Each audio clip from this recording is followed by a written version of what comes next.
안녕하세요, 임영환입니다. 우크라이나 전쟁이 키이우 공방전을 눈앞에 두고 있습니다. 우리가 걱정했던 가장 최악의 사태로 가고 있는데요. 이 전투가 어떻게 될지는 우리가 사실 정확히 알 수 없습니다. 여러 가지 보고가 나오고 있지만 아직까지 러시아 내부의 전술이라든가 또는 우크라이나군의 배치 상황이라든가 이런 것에 대해서 우리가 정확한 자료는 없습니다. 그래서 여러 가지 정황을 유추하고 있는데요. 그런데 분명한 것은 키이우 공방전이 사실은 러시아군에게나 우크라이나군에게나 쉽지 않은 전쟁이 될 것이다. 그리고 엄청난 희생을 요구할 것이다. 정말 이렇게 되기는 바라지 않는데 가장 극적이며 최악의 사태로 가고 있는 것 같습니다. 예를 들어서 마리우폴이 오늘쯤에 거의 함락될 것 같다는 보고가 나오고 있는데요. 민간인 희생자가 최소한 2,500이 넘을 것 같고 정확한 수치가 나오면 아마 우리가 예상하는 것보다 3배 이상의 수치가 나올 수도 있습니다. 그런데 이 마리우폴을 함락하는데도 러시아군이 21일 가까이 걸렸어요. 이것 외에도 제2의 도시인 하리코프, 수마 여러 군데서 지금 시가전이 벌어지고 있습니다. 또 하나 우려스러운 것은 러시아군이 사실상 시가전을 감당할 만한 전투력이 안 된다는 것이 이미 증명이 됐어요. 그러다 보니 러시아군이 도시를 향해서 무차별 폭격을 하고 있고 여기에 체첸 용병, 시리아 용병까지 투입하겠다는 보도가 나오고 있습니다. 이렇게 되면 민간인 피해는 정말 예상할 수 있는 최악의 사태로 가고 있는 건데요. 만약에 키이우 공방전이 이런 식으로 진행된다면 마리우폴과는 비교도 할 수 없는 큰 희생이 나올 것이고 전투도 훨씬 치열하게 진행될 것으로 예상이 됩니다. 이런 일이 벌어지지 않기를 바라는 마음에서 도시 전투라는 것이 얼마나 참혹하고 힘든 전투인가를 과거의 전투 사례를 통해서 한번 살펴보도록 하겠습니다. 역사상 가장 규모가 크고 끔찍했던 시가전 전투, 다른 것도 아니라 바로 러시아 땅에서 벌어졌습니다. 1942년 8월부터 1943년 2월까지 러시아에서 벌어졌던 스탈린그라드 전투입니다. 이 스탈린그라드 전투는 지금 전투가 벌어지고 있는 키이우와 하리코프 같은 우크라이나의 주요 도시와도 밀접한 관련이 있습니다. 지금부터 스탈린그라드 전투를 한번 살펴보고 키이우 전투가 이와 어떤 유사점이 있는지 비교해 보도록 하겠습니다. 1941년에 독일의 침공으로 독소 전쟁이 시작됩니다.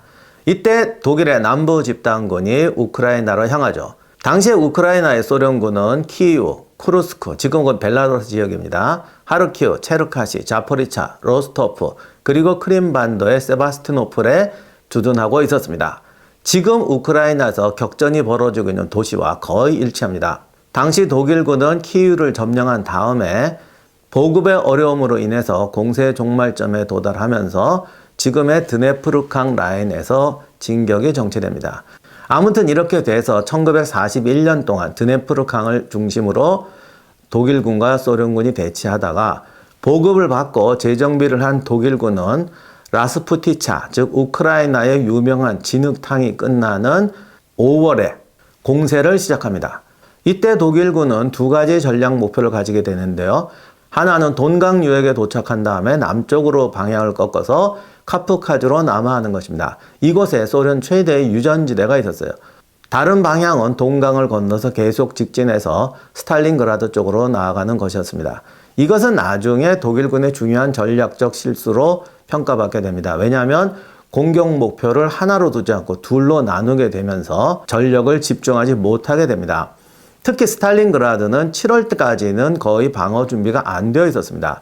그래서 나중에 하는 말이지만 그때 카프카즈로 병력을 돌리지 말고 그냥 스탈린그라드로 집중했더라면 7월에 무혈 입성도 가능했다라는 말이 나옵니다. 아무튼 그렇게 나누어진 전력은 두 가지 장애를 만납니다. 지금은 러시아령에 있지만 로스토프시를 함락하는데 한 달 이상 시간이 걸립니다. 지금 러시아군이 조금 더 서쪽이죠. 마리우폴에서 고전하고 있는 것 비슷합니다. 북쪽 지역에서도 지연이 되죠. 결국 8월이 되어서야 두 방면으로 흩어졌던 독일군이 다시 모여서 스탈린그라드로 향하게 됩니다. 스탈린그라드는 지름 24km 정도의 공업도시였고 인구가 60만 정도였습니다. 소련의 제3의 공업도시라고 했죠. 전략적으로 중요한 곳이기는 했습니다. 스탈린그라드를 향해서 독일군은 파울루스 장군이 지휘하는 제6군 25개 사단이 투입됩니다. 물론 스탈린그라드를 향해서 25개 사단이 다 투입된 건 아니고 11개 사단은 스탈린그라드의 남쪽과 북쪽 전선을 막고 도시 전투에 투입된 것은 기갑 2개 사단, 보병 6개 사단 해서 도합 8개 사단이었습니다. 그중 하나는 예비대로 빼놨기 때문에 대략 7개 사단이 도심에 공격이 투입됩니다. 독일군도 시가전의 어려움을 알았기 때문에 처음부터 밀고 들어가질 않았어요. 당시로서는 모을 수 있을 만큼 최대의 공군력과 포병을 동원해서 엄청난 폭격과 포격을 퍼붓습니다.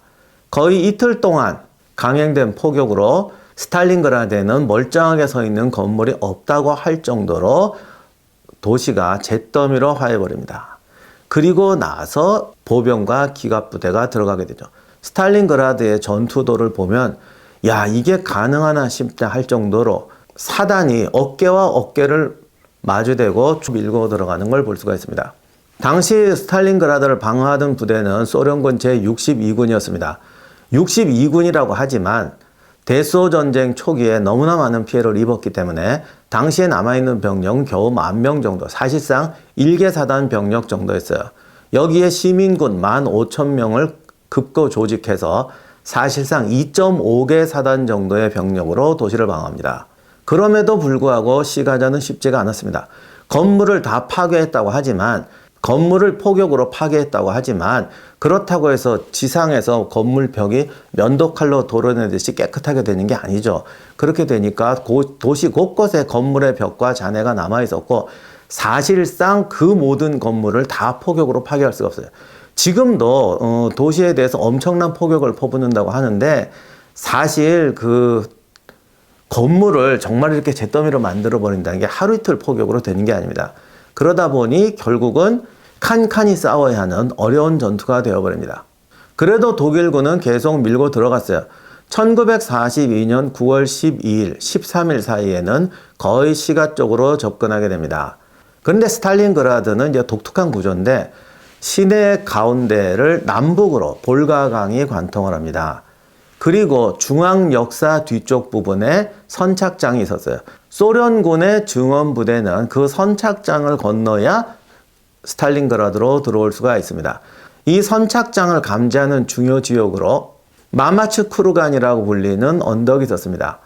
이 언덕을 점령하면 선착장을 완전히 감지해서 볼가강 동쪽에서 들어오는 소련군의 지원을 차단할 수가 있었습니다. 결국 여기를 차단하느냐가 스탈린그라드 함락의 관건이었죠. 9월 16일에 독일군이 마마츠 쿠르간에 접근합니다. 볼가강까지는 겨우 102m가 남았고 다른 지역에서는 볼가강에 도달한 곳도 있었습니다. 이렇게 되자 스탈린그라드 전역에서 스탈린그라드가 함락되었다는 소문이 퍼집니다.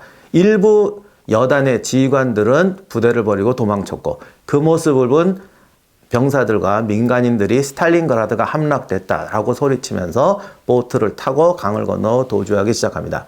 이 스탈린그라드 전투를 그린 에너미 라인이라는 유명한 영화가 있는데 스탈린그라드 전체를 다룬 건 아니고 스탈린그라드에서 활약했던 소련군 저격병과 독일군 저격병의 대결을 그린 영화죠. 이건 사실 실화를 바탕으로 한 건데 도입부에 스탈린그라드가 함락된다 뭐 이러면서 막 도망가는 그런 장면이 나옵니다. 아니 그 영화가 딴 영화인가? 근데 그럼에도 함락이 안 돼요. 근데 요 장면이 어떻게 그냥 넘어가는데 이때 어떻게 된 거냐면 9월 16일 날 스탈린그라드가 함락됐다고 스탈린에게까지 보고가 들어갑니다. 이렇게 함락 직전에 동쪽에 소련군 1개 사단이 간신히 지원병으로 도착을 합니다. 그 사단을 지휘하고 있던 사단장이 로딤체프 장군인데 이 로딤체프는 그때 겨우 30대였어요. 스탈린그라드의 위기를 보고 그는 제일 앞장서서 강을 건넙니다. 도착하자마자 방어 사령부로 뛰어가는데 이때 벌써 독일군들이 마마츠 언덕까지 육박했기 때문에 사령부까지 뛰어가는 동안에 로딤체프의 부관 3명이 총에 맞아 전사합니다. 그리고 로딤체프가 사령부에 도착해서 상황을 보니까 이거 뭐 거의 함락 직전이거든요. 무조건 병력을 축차 투입해서 독일군을 막겠다고 합니다. 사령부에서도 이 말을 안 믿었다고 하는데 하여간 로딤체프가 나를 믿어라 이러면서 병력을 투입합니다. 그리고 무조건 지키라고 하죠. 로딤체프의 병사들은 그야말로 육탄으로 스탈린그라드를 지켜냅니다. 제가 언젠가 그 공성전 얘기할 때 성벽이라는 것은 결국 성벽에 사람이 남아 있으면 함락이 안 되는 것이다 라고 말씀드린 적이 있는데 진짜 이런 식으로 싸워요. 로딤체프 병력이 10,000명 정도였는데 나중에 320명만이 생존했다고 합니다. 그렇게 6탄으로 지켜내니까 스탈린그라드가 버팁니다. 사실 여기에는 독일군의 사정도 있는데 재정비를 했다고 하지만 독일군도 지칠 대로 지쳐 있었습니다. 스탈린그라드 전투를 시작하기 전에 독일군의 보고서에 의하면 30개 사단 중에 제대로 전투를 할 수 있는 사단은 2개 사단밖에 안 된다. 나머지 중에 절반은 겨우 방어나 할 수 있다. 그럼 나머지 절반은 그냥 이거 아무 쓸데없다. 이런 식으로까지 독일군의 전투력도 극악하게 떨어져 있었습니다. 아무튼 이렇게 돼서 스탈린그라드는 9월 16일에 함락 위기를 벗어납니다. 그리고 진흙탕 싸움으로 들어가죠. 당시 독일군이 예측 못했던 것이 시베리아 쪽에서 소련군의 지원군이 계속 오고 있다는 것입니다. 소련군은 소련군 병사의 희생을 감안하지 않고 무조건 밀어넣습니다. 총을 10명에 1명은 총이 없었다고 하는데 병력으로 밀어넣어서 이런 식의 전투를 합니다. 더욱이 이게 폐허 속의 시가전이다 보니까 전선이 없어져 버려요. 거점도 없어요. 그냥 벽과 폐허를 놓고 6탄전이 돼버립니다. 독일군이 잘 싸운다고 하지만 그것은 전술적 움직임이 뛰어난 것이죠. 이렇게 시가전이 되어버리니까 독일군도 10명에서 6명, 소련군도 6, 7명 팀을 짜서 그냥 벽과 벽 사이에서 숨바꼭질 하듯이 붙어서 이기는 겁니다. 이렇게 독일군 쪽에서는 그들의 장점이 다 사라져 버립니다. 반면에 소련군 쪽에서는 당시 스탈린그라드를 스탈린그라드 아카데미라고 불렀다고 하는데 좌우간 총이 없던 훈련을 안 받았던 이 바닥에 들어와서 어떻게 굴르다 보면 아카데미 졸업생이 된다. 그러면 시가전에서 독일군과 대등하게 싸울 수 있다. 여러분 아시지만 사실 소련 사람들이 체격은 커요. 게르만 사람들 체격이 좋다고 그러지만 소련 체격이 더 좋습니다. 그러다 보니까 시가전, 육박전 이런 것에서는 독일 병사들이 공포심을 느낄 정도였다고 해요. 더욱이 소련군들이 이렇게 싸우다 보니까 시가전의 요령은 똑같이 습득하는 거거든요. 나중에는 사실 총이 없어서 그러긴 했지만 삽을 들고 발에는 이렇게 헝겊으로 싸고 이오지마 전투에서 일본군들이 단검 들고 밤에 참호로 기어나가서 미군 해병대 공격했던 것처럼 밤에 팀을 짜서 이 집 저 집 돌아다니면서 전투를 벌이는 겁니다. 이렇게 되니까 독일군은 낮에도 고생, 밤에도 고생, 건물을 점령했어도 그 다음날 또 점령한 데서 또 들어오고 거리를 두고 앞으로 소탕하면 뒤에 또 들어오고 그럼 뒤로 돌아 소탕하면 저쪽에 들어오고 결국 이 전투는 어느 한쪽에 다 죽거나 고갈되어야 끝나는 피해 전투가 되어버리는 거죠. 그런데 여기서 이제 독일군이 중요한 착각을 한 것이 파울루스가 처음 스탈린그라드에 들어갈 때 열흘이면 점령할 수 있다고 그랬어요. 이때 결정적인 이유가 뭐냐면 더 이상 소련군의 자원이 없을 거라고 생각했어요. 그러니까 시가전이 어렵고 난투극이 된다고 해도 결국 그 속에서 마치 끓는 냄비 속에서 재료를 집어넣다가 재료가 먼저 떨어지는 사람이 소진되는 건데 아무튼 독일군은 우수하고 소련군은 더 이상 들어올 자원이 없으니까 하다 보면 우리가 이길 거라고 생각한 겁니다. 그런데 사실은 소련군은 계속 들어오고 거꾸로 독일군이 집어넣을 자원이 없는 거예요. 이렇게 되니까 시가전이라는 가장 비효율적인 전장에서 이렇게 재료를 참 사람을 재료라고 말하니까 죄송하긴 한데 재료를 집어넣어서 끓이는 상태가 되니 독일이 먼저 소진될 수밖에 없는 거죠.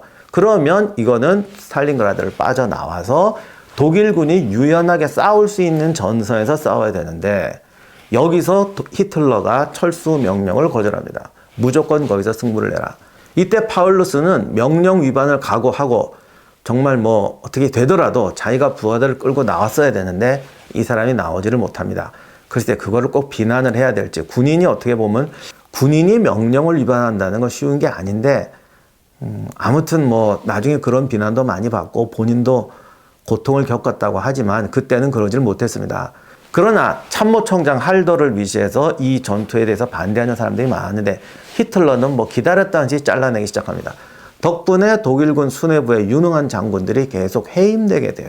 이것도 스탈린그라드 전투를 독일군에게 비극으로 만든 중요한 원인의 하나가 됩니다. 자, 지금까지 얘기를 정리하면 독일군 입장에서 보면 전략적 오판, 우왕좌왕하던 전략, 뚜렷한 목표 없이 들어가게 된 스탈린그라드 전투. 그리고 자존심이 걸려서 맹목적으로 진행되게 되는 도시공방전. 전황이 마음먹은 대로 되지 않자 유능한 지휘관들을 해임시켜버리는 독재자의 횡포. 이런 것들이 어울리면서 스탈린그라드의 전황이 완전히 역전이 됩니다. 시베리아 쪽에서 소련군이 계속 증원되면서 이제는 거꾸로 스탈린그라드를 소련군이 포위해버립니다. 스탈린그라드에 갇혀있던 독일군들은 그야말로 오도 가도 못하게 되죠. 처참한 상황이 연출됩니다. 이제는 뭐 실탄이 부족한 정도가 아니라 독일군들이 기아 상태에서 허덕이게 되죠. 그런데 이 도시 공방전이 얼마나 무섭냐면 이런 상태에서도 독일군이 무려 2달을 버텨냅니다. 스탈린그라드 전투는 1943년 2월에 독일군이 항복함으로써 끝나게 됩니다. 그러나 소련군이나 독일군이나 엄청난 희생을 치렀죠. 그뿐이 아닙니다. 도시 인구가 60만 가까이 된다고 했는데 중간에 이제 철수한 민간인도 있지만 전투가 끝났을 때 스탈린그라드에 남아있는 민간인은 1,500명 이하였습니다. 그것도 놀랄 정도로 많은 숫자였다고 해요. 사실은 뭐 민간인 다 죽고 없을 거라고 생각했다고 하네요. 마지막으로 스탈린그라드 전투와 키이우 공방전의 공통점과 차이점을 한번 살펴보도록 하겠습니다. 일단 현재 러시아군이 키이우에서 쓸 수 있는 전술은 3가지입니다. 이건 뭐 누구나 다 예측하고 있는 것이지만 첫째는 희생이 많은 시가전을 피하고 장기 포위전으로 가는 겁니다. 그러나 이건 솔직히 가망성이 없습니다. 현재 여러 가지 여력이나 러시아군의 사정을 모를 때 수개월, 수년이 걸리는 레닌그라드 같은 장기 포위전을 할 수는 없을 것 같습니다. 그렇다면 두 번째, 일종의 백병전이죠. 정예 부대를 밀어 넣어서 백병전을 벌이면서 건물 하나하나, 도시 한 구역 한 구역을 직접 점령해 가는 것입니다. 그러나 이것도 현재 러시아군의 상황이나 훈련 상태, 전투력으로는 어렵다고 봅니다. 그리고 양측 병사와 민간인의 큰 희생을 요구하는 전술이죠. 지금 용병을 투입하고 있다는 얘기가 나오는데 아무리 체첸 용병이 정예라고 해도 시가전에 투입할 만한 정예 부대가 그렇게 많을 것 같지는 않습니다. 시리아군도 마찬가지고요. 따라서 이 방법은 러시아군의 희생을 체첸과 시리아인의 피로 대체하는 것이지 키이우 공방전을 효율적으로 보다 빨리 끝내는 데에는 큰 도움이 되지 않을 것 같습니다. 그러면 남은 방법은 3번째입니다. 최대한의 화력을 통원해서 건물을 초토화시키고 군대가 진입하는 겁니다.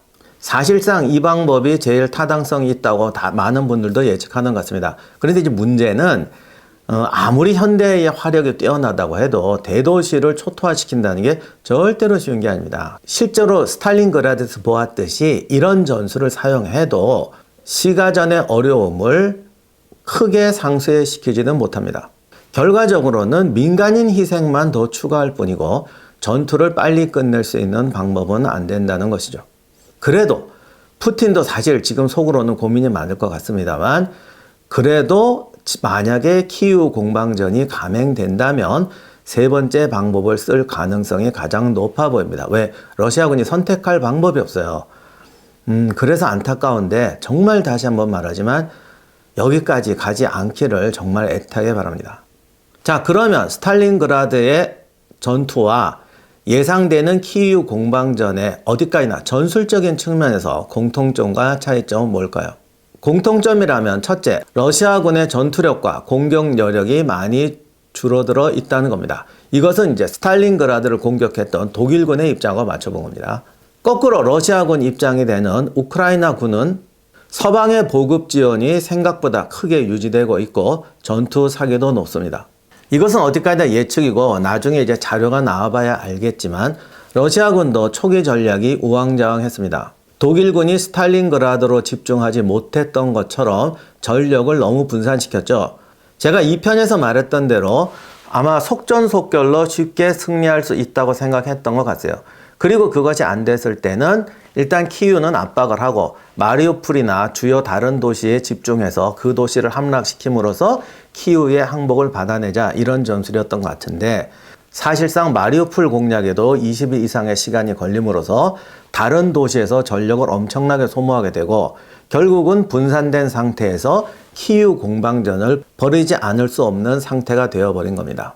4번째는 히틀러가 전쟁 중에 장군을 해임하고 지휘부를 갈았던 것처럼 러시아도 그럴 가능성이 없지는 않아 보입니다. 근데 이런 것이 당장은 크게 보이지 않는데 실제로 특히 이런 어떤 좀 경직된 국가일수록 누군가 장군이 하나 해임되거나 뭐 고위직에 누가 해임이 되면은 그 밑에 있는 모든 지휘관들이 더 경직되어 버려요.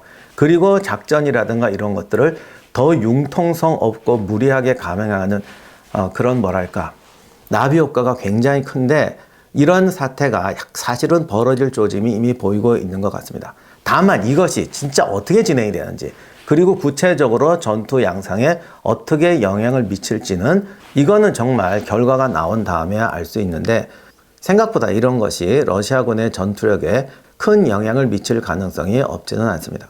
시가전에서 중요한 전력 중에 하나가 저격인데요. 우크라이나군의 저격술은 상당히 뛰어나고 이것이 러시아군에게 치명적인 일격이 될 가능성이 높습니다.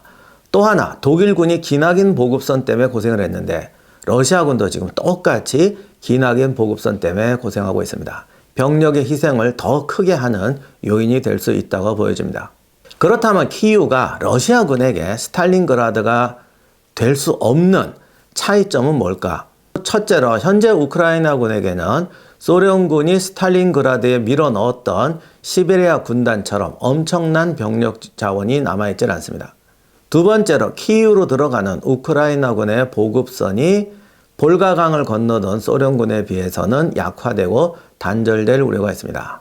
자, 이상으로 스탈린그라드와 키이우 공방전을 한번 비교해 보았습니다. 아직 키이우 공방전이 시가전으로까지는 돌입하고 있지 않은데 아마 2, 3일 내로 뭔가 분명한 지표가 나올 것 같아요.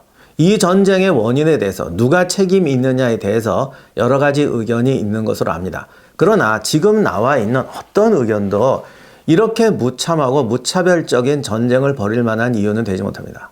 그런 점에서 이 전쟁에 정말로 최소한의 상식과 합리선 그리고 더 이상의 희생, 애꿎은 희생을 유발하지 않는 선에서 빨리 끝나기를 바랍니다. 그러나 이렇게 말은 하지만 아마 우리가 처음 예상했던 것보다는 더 높은 수위의 희생을 강요할 것 같고 그 후유증은 더 오래 갈 것 같고 그리고 그 후유증의 가장 큰 희생자는 러시아와 우크라이나 국민들이 될 것 같습니다. 이상으로 마치도록 하겠습니다. 감사합니다.